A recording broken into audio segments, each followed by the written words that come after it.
Hi, I'm Vanessa. Hi, I'm Ray. And we are Orderly. And today we have my daughter's Chocho called Sheepy making her guest appearance. So she's also a girl. Yeah.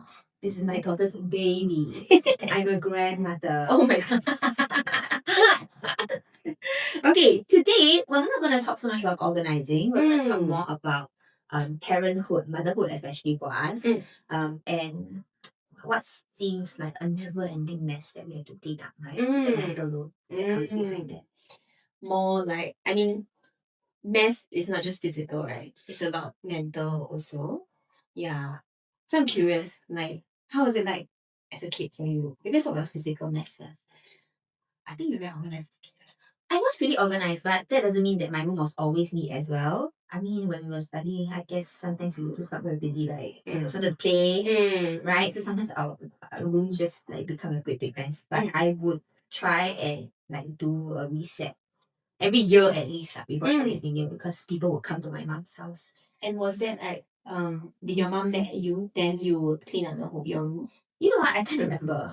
But I feel like there were certain points in time where I also felt like, this is too much. I need to like clear up so that I can get like a clearer mind so I can do my work better also. Okay. Yeah, but I mean I was generally a pretty quiet kid. So sometimes when I'm teaching there and the kids are like a bit cheeky, right? Then I used to get this feedback from a senior teacher who was observing me. She's like, "You've never been a naughty kid before. You don't know how naughty kids think." I really don't. I really don't. Like, I don't know why they're like that. Right. I try my best, but I really don't. And my husband is a naughty kid, so yeah, I don't know how this attracts. Yeah. But how about you? How were you as a kid? Same, I was very quiet. And messy, I wouldn't say super messy. I didn't have a lot of toys. Okay lah. Not like minimal like you, but okay amount of toys. I remember I played Barbie dolls a lot. I think my mom, I don't remember like my very early years, but maybe upper primary, secondary school onwards. I think my mom would just remind me to clean up and I would just do it more. Yeah. And same I would have the yearly like spring cleaning. It's also always before like Chinese New Year. Lunar New Year, right? Yeah. Then I would like there was no process. She didn't teach me how to bring a plastic bag, throw this, donate this, organize this, nothing. It was just like 这里你的房间 ah. Yeah. Then 这里房间 then I would just automatically be like, okay, these ones I don't want, then I just declutter. Yeah, but it was very like just anyhow do kind of thing. But actually, talking about that, I recently saw a video where this teenager was sharing about when he cleans his room, his mom actually gave him a framework. Like there's level 1 clean, level 2 clean, and then level 3, 4, 5 clean. Wow. I felt like it was so helpful. Yeah. So level 1 clean is I think you just have to clear pick up all trash. You must have a clear path from your door to the bed. Then level 2, I think there's almost level 1, but I can't remember. Level 2 was clearing up the bed itself. Yeah. And then he didn't go on to talk about level 3, 4, 5, but there was more like keeping up, making sure everything is like off the ground, no wires inside, everything is organized in the container it's supposed to belong to, like putting things back into their homes. Right. So it goes on into like different levels. But I feel like I should start with my kids to give them like a framework. I think level 5 will probably be like your room should look like professional organizers came to your house. Yeah, I think so. Completely clean. Yeah. Oh, but I think that's very interesting. Yeah. I think it will be useful for us to come up with a framework. Yeah. If you think it's helpful, let us know. Something simple, something easy to remember. And also like adapted to like the Singapore context. Yes, agree. Yeah. So that was us as kids, right? Yeah. So now that we have grown up and we're now parents, so how do you now handle your children's mess? Because now your kids are in primary school. Yeah. My kids are still in preschool. The mess, the physical mess tends to be where they are a lot younger, right? Where they are more, they can walk, they can talk, and then, sorry, this is what I think. Tell me if I'm wrong. Not necessarily. So it does drive me crazy looking at messes. It still just drives me crazy. And we're gonna talk about this a little bit later in the mindset shift part.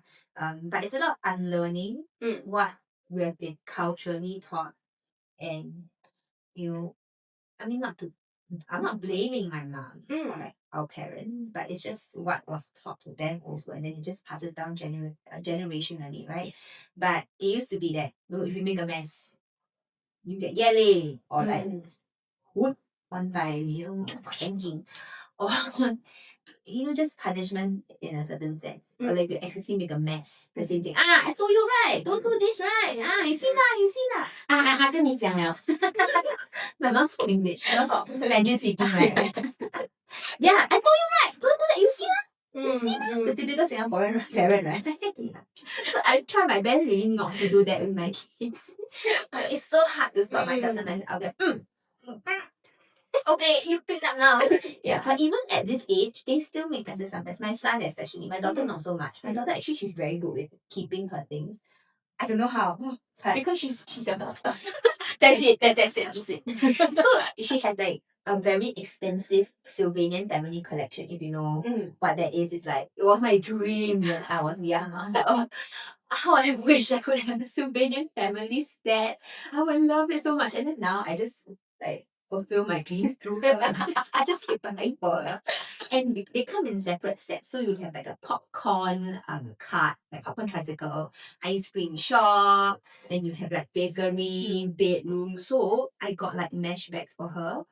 And each set belongs in one mesh bag. And she knows like what goes into which mesh bag and what size to use for the amount of things. So I'm like, okay, pack up. And then she will put everything in nicely into the mesh bags. But she can't Tetris the mesh bags into the box that I give to her. So I still have to do that for her. Whereas my son is like, once the toy comes out, for example, Pokemon, right? The whole floor is covered in Pokemon, and it like just drives me nuts because I think because of the trauma that like in the past, if that happened to me, if I did that, I would have gotten right, correct. So then it's a lot of unlearning on my part, and understanding that it's not he's not trying to do it on purpose. It's just the way that he plays. Because I mean, after all, he's only 8, right? Turning 9 this year, but he's still a child. Yeah, and it's me understanding that it's temporary, and one day when they leave the house, I will cry. I miss the Pokemon on the floor.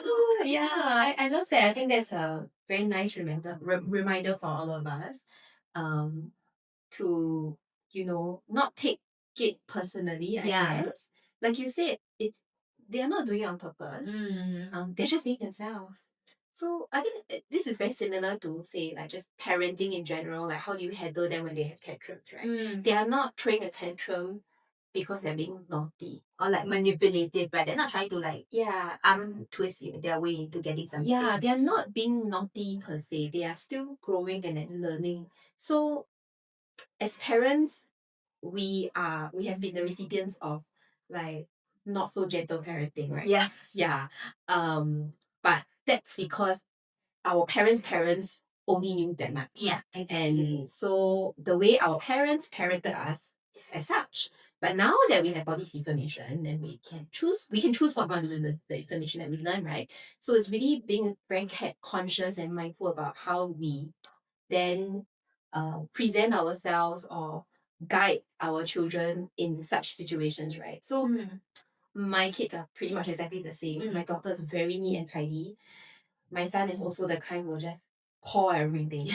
I think right. I have told him a couple of times, not to just spill everything over. Your son is how old? 3, right? My son is just turned 3. My son is 8. How many years has it been of me doing this? So we speak Chinese at home. So now my son would take a puzzle and then he look at me, Mommy, 可以倒吗? which means can I spill this on the floor? Like bleh. And then but it's very funny. Yeah, he's asking for permission. Correct. Also, it's quite funny. And also, he will like, 可以倒吗? And I'm like, okay, like, I'll see how much toys there are first. And because sometimes he would, I've stored some toys in the study room whereby they're super accessible for him, right? So sometimes he will like, take one toy, bleh, take second toy, oh my God. Yeah. So sometimes it's like way too many, and it's really quite hazardous. He has slipped and fell many times. So many times I'll be like, okay, let's clean up these 3 first before we open the new toy. Yeah. So we're slowly getting into the habit of that. And I'm also still trying to declutter more and more. I don't know why it's so hard for me to let go of my children's toys. Yeah, so even for us, it's difficult to let go sometimes. Yeah. But I think it's a very important point to remember that we should not take it personally. Yeah. And that we want, as parents, they're only young this short while, right? Like time is a thief, everybody will be like, oh, what do you call that? Days, years, what? The days are long, but the years are short. The days are, yes, Yeah. the days are long, but the years are short. So I've learned to also be a little more embracing of the mess, the physical mess I'm talking about. Because I know at the end of the day, they can be kept, they can be contained. Yeah. And at that moment, if I'm feeling very overwhelmed, looking at the mess, sometimes what I'll do is I would step away for a while and then just remind myself that, this is just temporary. But of course, if it gets to a point whereby it is not safe, like things are all over the floor, I might poke my feet, some might fall down, then I will step in and say, hey, okay, let's do this and then pack up some before we continue. Yeah. I also think like I'm still struggling with this. So one thing that I'm very proud of myself for growing in is allowing them to mix the Play-Doh colors. Remember when we like used to see the Play-Doh box, right? And the Play-Doh box rainbow. yes, beautifully like done models and all the colors would be mixed, right? And then I used to like try and mix the colors and my parents said, no, mix the colors. And now I'm like, just mix the colors. It's okay. I can buy new Play-Doh. I'm very proud of that. But I still cannot allow them to mix different sets of toys together. I get very frustrated. Like, and do you find yourself like having to like immediately pack them correctly? Yeah, I have to like immediately separate Separate and them. categorize. But I don't know whether that's the organizer in me or like whether I'm just myself. I don't know any other professional organizers watching this. Like, are you also like this when it comes to the toys? Because I feel like they should belong with their family, right? I don't know whether I'm humanizing the toys too much. Like the Lego pieces will miss their friends. Yeah. I think everybody's level of say control or detail to these kind of things is very, very different. But we learn to let go bit by bit. Same as how you started with Play-Doh. I also recently just allowed my children to mix the Play-Doh, so everything is brown now. Yeah. That is like they're making the slushy. Yeah. Slushy. That's like all chocolate. Yeah. But you know what? Actually, it helps me with decluttering. Because then I can throw away a lot. There we go. Then the Play-Doh box gets lighter and lighter and lighter actually. Yeah, it's actually not a bad tactic, right? Just let them mix and then you can just chuck it away. I know. Yeah. Okay, I think we spoke a lot about like the physical mess, Yes. right? So let's talk about maybe like the non-physical ones, the invisible mess that probably all here or here. Yeah. Like all the invisible clutter. Yeah. How do you cope with what going on with your mind or your heart when you become very overwhelmed as a parent? Oh, very tough, you know. So now that the kids are back in school, because school holidays are over, thank goodness, I get a bit of me time in the morning. And I'm totally not a morning person.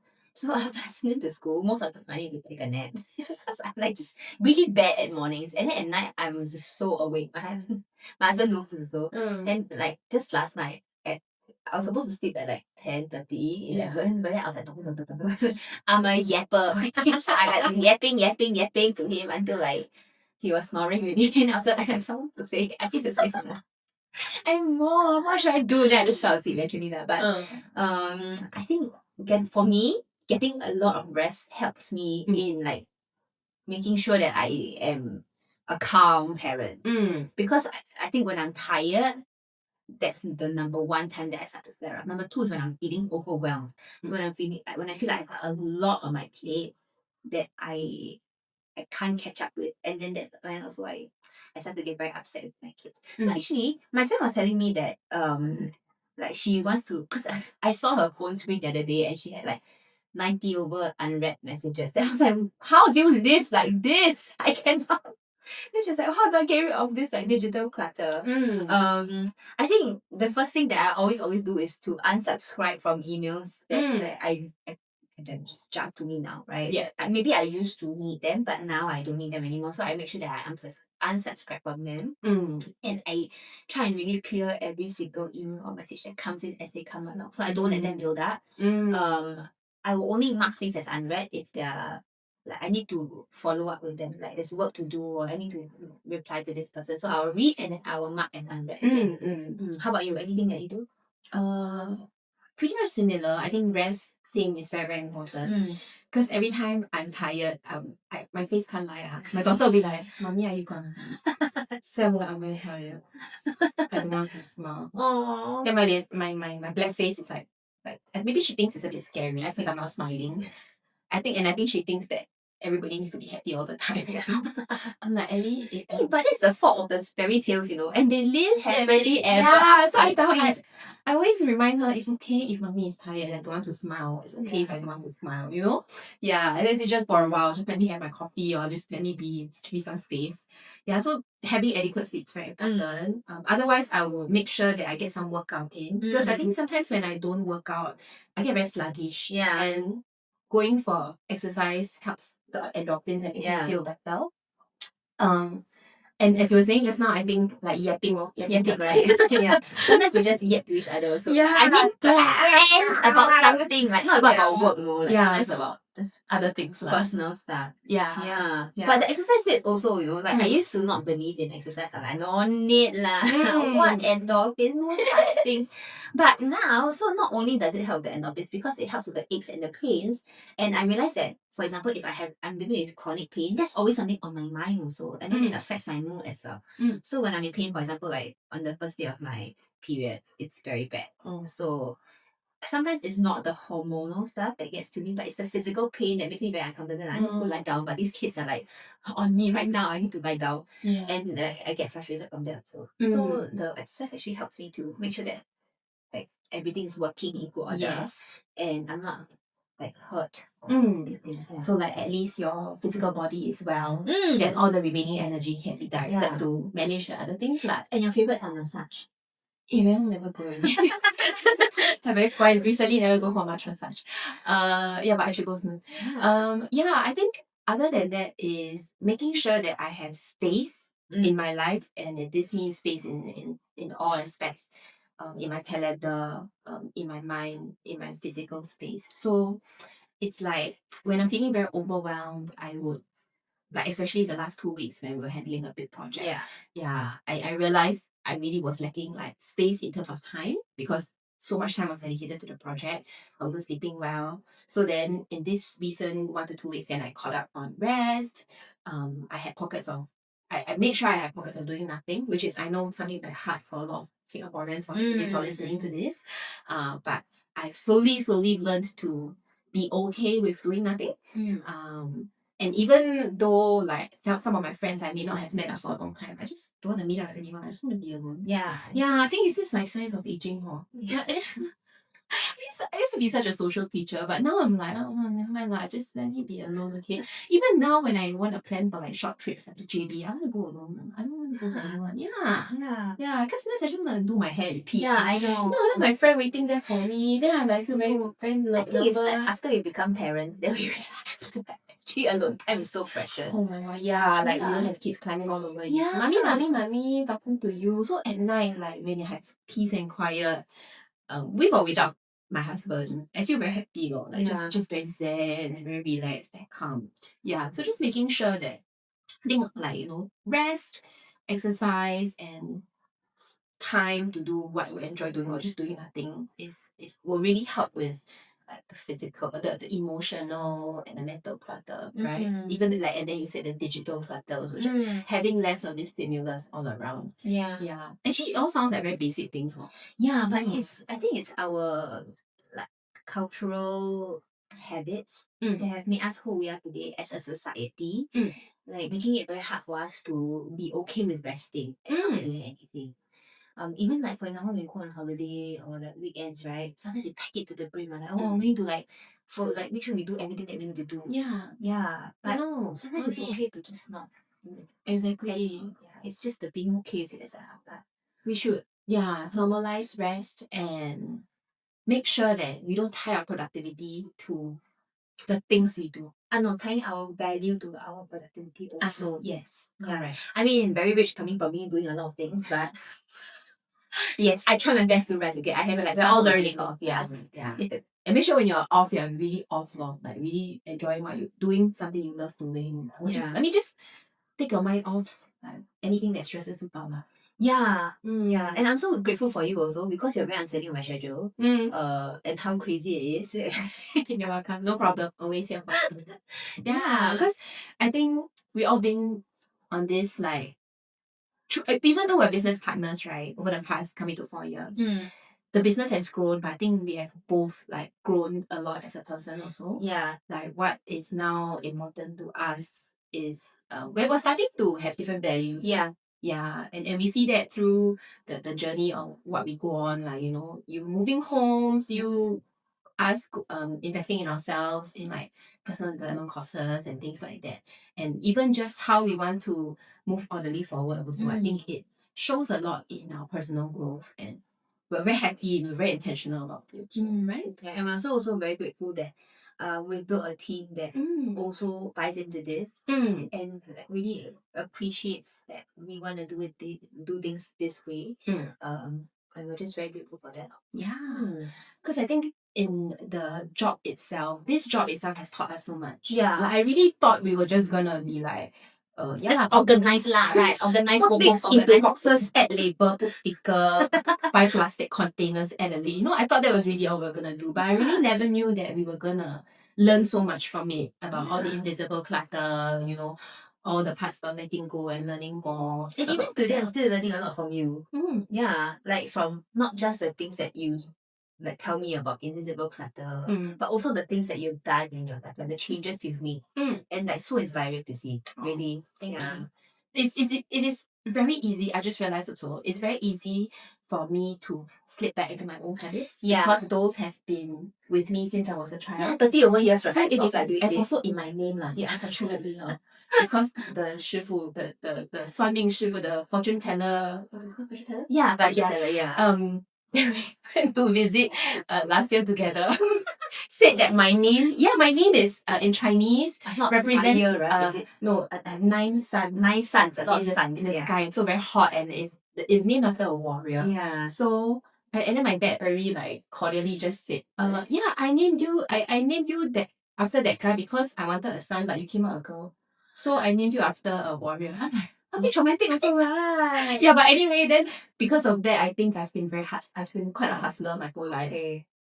So now when I'm trying to break out of that, it actually requires more energy and mental. Okay, cannot just stop and do less. You're fine, you're safe. So it's very intentional. Yeah, it may come across as like, it's not. It's like as if I may have become a different person, but actually internally, it still takes a lot of conscious effort until it becomes second nature. Yeah. Well, so if you're interested in joining us in this mindset journey, Rain has a page. Oh, yes. I want to show up more on YouTube now, I think. Same for Orderly. I'm hoping to share more videos on more of it's kind of mindset shifts. My own personal journey about how I have learned to let go of a lot of expectations, labels, how like I feel like my identity has evolved throughout these years as I become more aware of them. So not very much organizing related, but more of like the mindset and the inner work kind of thing, which I'm very passionate about. Please share your handle. Yes, thank you for giving me a boost here. Yes, okay, I will add it in the description box below. But if you enjoy videos like this, where we talk a little bit, more about our lives, our mindset, roles as mothers and parents. Yeah, let us know also. Yeah. This is like we're just trying this out. Yeah, but actually I think it's quite fun. I think fun for us, but is it fun for you? Yeah, it's true. Right? I think yeah, let us know if you're enjoying such videos, okay? Yeah. Yes. Okay. We'll see you next one. Bye.